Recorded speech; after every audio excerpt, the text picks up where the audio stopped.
ठीक है, बड़ी अच्छी एमसीक्यू से in the process show in the figure the work done by the system. ये डायग्राम दी हुई है, कह रहे हैं कंटिन्यूसली इंक्रीज, ऐसा तो नहीं है, कंटिन्यूसली डिक्रीज, ऐसा भी नहीं है, फर्स्ट इंक्रीज देन डिक्रीज, ऐसा भी नहीं है, फर्स्ट डिक्रीज देन इंक्रीज। यहाँ पहले देखिए नीचे को आ रहा है फिर ऊपर को जा रहा है। फिर a curve draw between 2 points on PV diagram represent the state of system work done on और by system work done in a cyclic process a thermodynamic process. तो करेक्ट आंसर है a thermodynamic. If a bimetallic strip is heated it will, एक है bend toward the metal with lower thermal expansion coefficient, bends toward the metal with higher thermal conformation thermal expansion coefficient। एक है twists itself into a helix, ये have no bending। तो correct answer है option है bends toward the metal with lower thermal expansion coefficient। देखिए बड़ी अच्छी MCQ है। By metal made of copper and iron strip welded together is straight at room temperature, it is held vertically in the hand so that the iron strip is towards the left hand and the copper strip is towards the right hand। The bimetallic is strip then heated by flame, the bimetallic strip will remains straight, bends towards right, bends toward left, not change। तो correct answer है इसका bends towards left। देखिए an ideal gas is allowed to expand freely against vacuum in a rigid insulated container। The gas undergoes option A increase in internal energy, ना जीना, option B increase in temperature, ना जीना, option C decrease in internal energy but increase in temperature। देखो बात हो रही है ideal gas की, real gas की नहीं हो रही। तो करेक्ट ऑप्शन होगा neither in increase nor in decrease in internal energy. फिर if temperature of source and sink of Carnot engine is increase by 10% its efficiency. तो भाई दोनों ही अगर 10% बढ़ा रहे हैं तो रिमेंदा से। अब ये सबसे प्यारी और technical MCQs, which of the following cases the work done by gas is minimum, किस केस में वर्डन मिनिमम होगा। ऑप्शन ए में डायग्राम 1, बी में 2, सी में 3, डी में 4। तो देखो बच्चों तरकीब याद रखो, वर्डन होता क्या है, पी डेल वी। अगर डेल वी ज़ीरो यानी चेंज इन वॉल्यूम या वॉल्यूम कांस्टेंट हो तो वर्डन ज़ीरो होगा। वॉल्यूम कांस्टेंट किस में, इसमें याद रखो V for volume, V for vertical. Vertical curve है तो इसका मतलब है वॉल्यूम कांस्टेंट, और वॉल्यूम कांस्टेंट में तो वर्डन ज़ीरो है, यानी करेक्ट आंसर होगा ऑप्शन ए, ना बी ना सी ना डी, ए। बड़ी अच्छी एमसीक्यूज है। Efficiency of Carnot can be increase by option A increasing both the temperature of source and sink, decreasing both the temperature of source and sink, option C decreasing the temperature of source and increasing the temperature of sink, option D increase the temperature of source and decrease the temperature of sink. तो देखो source यानी hot reservoir जितना ज़्यादा हो और sink का temperature यानी cold reservoir जितना कम हो एफिशिएंसी उतनी ज़्यादा होगी।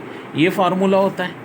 तो T1 ज़्यादा आता हो और T2 कम से कम हो। तो करेक्ट आंसर होगा increases the temperature of source and decreases the temperature of. देखिए कह रहे हैं system is thermodynamic equilibrium if no external force act on it, no chemical reaction take place, no heat exchange take place with the surrounding. तो correct answer है all of the above. इसी तरह कह रहे हैं volume of an ideal gas increase to twice during an adiabatic change in the process, it's internal energy increase, नहीं जी इससे नहीं ताल्लुक है। इट्स इंटरनल एनर्जी डिक्रीज, बिल्कुल जी इससे ताल्लुक है। इट्स एंट्रोपी रिमेन कांस्टेंट, इससे भी ताल्लुक है। तो आंसर हो जाएगा बोथ बी एंड सी जनाब। When temperature of gas is raised while its volume remain constant, the pressure exerted by gas on the wall of container increases because its molecule, एक option है lose more kinetic energy to the wall, no ji.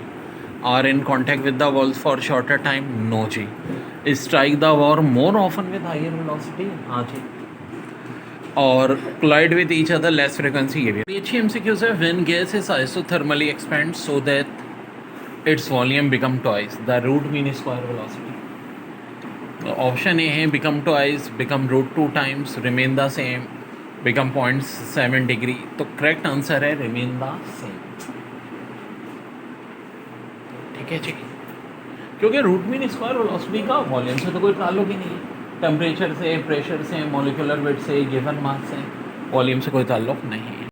If internal energy of gas decrease by amount equal to external work, the gas is undergoing dash expansion, adiabatic, isothermal expansion, adiabatic compression, isochoric expansion. देखो बात ही होती है कि internal energy decrease हो रही है कैसे, equal किसके, एक्सटर्नल वर्क के, यानी ये काम हो रहा है. अगर ऐसा काम हो रहा है, क्योंकि देखो formula for law of thermodynamics का ही होता है del Q equal to U plus W. इसका मतलब है डेल क्यू जीरो है, अमाउंट ऑफ हीट सप्लाई, यानी एडियाबैटिक का केस है. अब कॉम्प्रेशन है या एक्सपेंशन है, तो भाई ज़ाहिर है इंटरनल एनर्जी बढ़ रही है, एक्सटर्नल वर्क बढ़ रहा है, तो इसका मतलब है वॉल्यूम इंक्रीज हो रहा है, तो होगा एडियाबैटिक एक्सपेंशन. यानी कि बड़ा अच्छा क्वेश्चन है. The specific heat of a gas at constant pressure is greater than the specific heat of the same gas at constant volume. तो रीज़न क्या है? तो option A, work done is the expansion of the gas at constant pressure. जी बिल्कुल, देखो जो work done होता है एक्सपेंशन का वो ज़्यादा होता है एज़ कम्पेयर टू वॉल्यूम. तो करेक्ट आंसर ऑप्शन ए ही होगा. ऑप्शन बी में से दिया था work done is expansion of gas at constant volume. नहीं जी, ऐसा नहीं होता. The attraction between the molecule increase at constant pressure, the molecule oscillation increase at constant pressure. तो करेक्ट आंसर है option A, work done is the expansion of the gas at constant pressure. फिर एक और बड़ी अच्छी MCQ है, देखो घुमाया है सिर्फ और कुछ नहीं है.